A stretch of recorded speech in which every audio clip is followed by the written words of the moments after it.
God. I mean, I feel like someone's smashing my temple on the side of the head. Get over it, man. It's over. You know, we were good the preseason without him. You know, we're going to be fine without him. We wish him the best. But, you know, we gave it a shot. And now New England gets their turn. Good luck to them. But I just can't, I can't deal with it anymore, really. Sorry. I can't blame the man there. I mean, I would have enough of it too, but you know, listen, coach, can't blame us for asking either. But anyway, he isn't there. Antonio Brown is a member of the New England Patriots. They didn't play last night. The Raiders did. What'd you think about that offense, regardless of whether Antonio Brown is there or not? If you protect him, he will deliver, all right? Derek Carr, not even touched.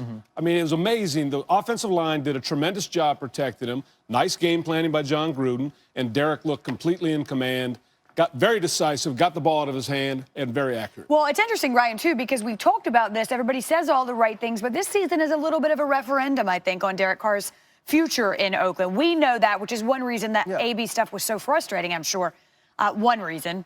But, you know, there is reason for hope. They got a lot of young guys. Those receivers, he's just shaking his head. Receivers. Hey, there's a ton of young guys, and something was really telling in John Gruden's press conference after the game.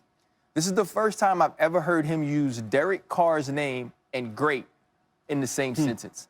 He said he was a leader, and he's like, and that's what great quarterbacks do. We didn't hear that type of talk from John Gruden when it came to Derek Carr last year. There was some public lashing out at Derek Carr as well, which you normally don't see with franchise guys. Like Coach said, he was kept clean and he made pinpoint accurate throws and great decisions. And then down the line, they were able to get the ball to Josh Jacobs. And we saw this offensive line not only protect and keep Derek Carr clean, but they gave Josh Jacobs lanes so he could get going and get into the second level of the defense.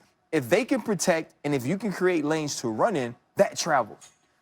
Can that line continue then? Can they continue to protect that way? Yeah, this is another example of a team investing big resources. Yeah. I mean, Trent Brown is a right tackle, is a very expensive free agent. Colton Miller playing left tackle is a first-round pick. The center, Rodney Hudson, is one of those centers I just referenced who just got a contract extension. So they have a lot of high-end resources invested there. And Josh Jacobs, the running back from Alabama, you're not coming out of Alabama as a running back if you don't know how to help in pass protection, right? So he's a guy, you say he's not afraid of contact. He'll be a factor there, be able to stay on the field 3 downs. And yeah, I mean, they can do it.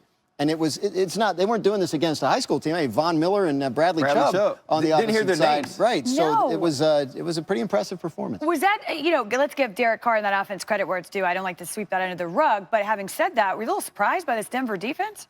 A little bit shocked, yeah. I just don't remember a game ever that Von Miller wasn't draped around the quarterback. Right. I mean, at some point, he's disruptive, and he's going to be draped around the quarterback. So I don't remember seeing that occur last night, not even one time.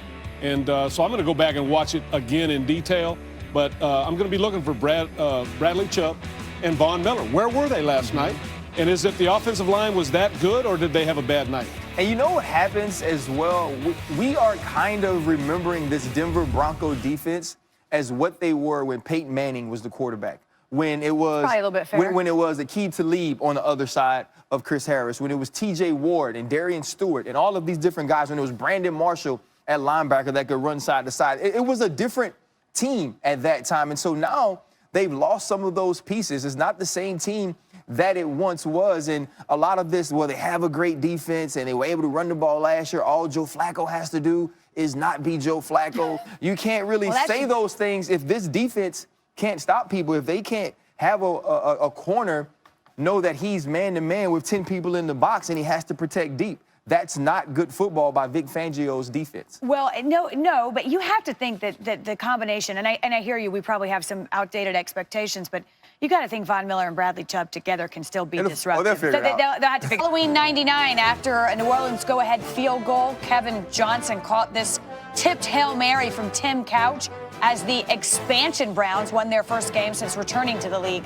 following an 0-7 start. And then last night, after Deshaun Watson led the Texans to a go-ahead score on a drive that covered 75 yards in 2 plays, Drew Brees needed just 37 seconds to drive the Saints down, and then Will Lutz sealed the deal with a 58-yard field goal. And Brees is right. You sort of knew almost instantaneously when he kicked that ball that it was going through. There never really was any doubt Let's talk about, Coach, that final drive for Drew Brees. We'll talk about Deshaun Watson in a minute, but for Brees, just one after another to put them in the right spot. Well, he's the poise, veteran.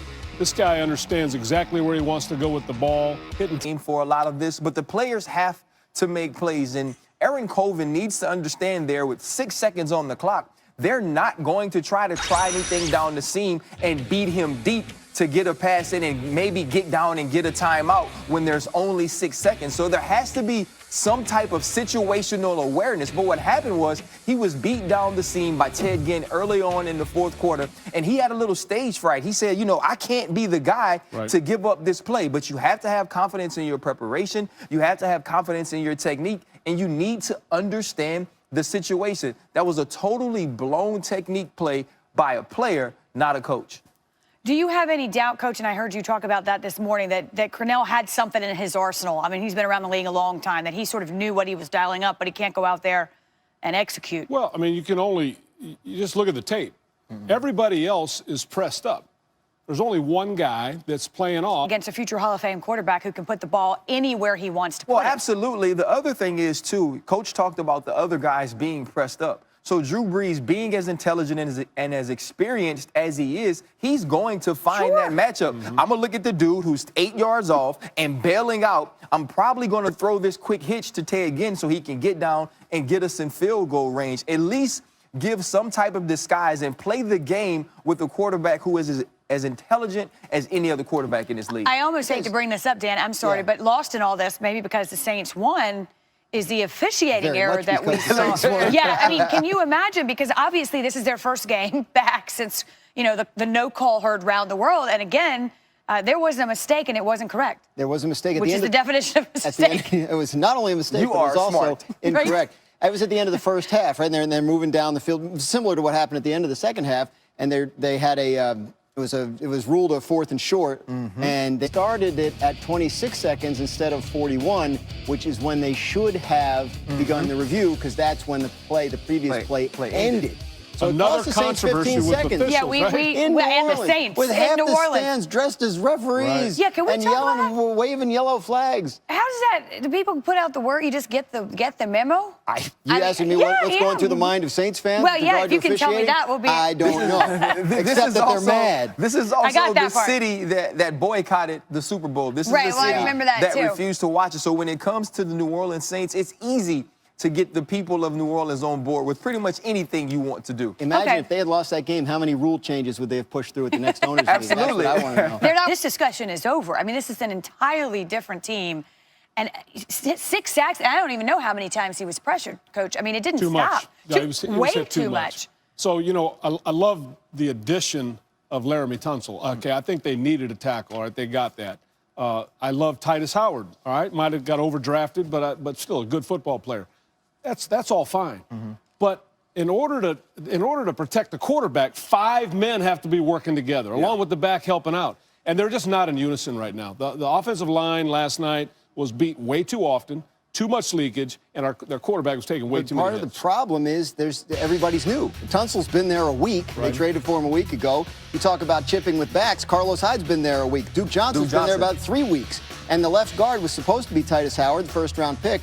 Right guard, left, one of the guards was supposed to be Titus Howard, the first-round pick. He was hurt, didn't play in the game. So they had a replacement at the guard, and they have Tunsil, who just got there. And I think there's reason to think it can get better. Okay, the other thing is this, the longer they stay together. When is it going to become an organizational problem and not just this team? Because if you look at quarterbacks through Bill O'Brien's history with the Houston Texans, many of these guys have gotten hurt because they've been under siege. They've been under pressure. So this is something they're going to have to change from a schematic standpoint as well in order to help out Deshaun Watson. Personnel-wise, they did spend their first and second-round draft picks on tackles, and they just traded 2 more first-round picks for Tunsil. Another one. So they obviously understand the problem and are addressing it. The question is it a little too late in the offseason to be doing that, and are they doing it the right way? Well, listen, I don't know about this. This is one way, but they have rewarded, according to our Field Gates this afternoon, Nick Martin, their center, with a new 3-year, $33 million deal. So there's that. Top of my head, he's about the 4th or 5th center to get an extension the last 2 weeks. So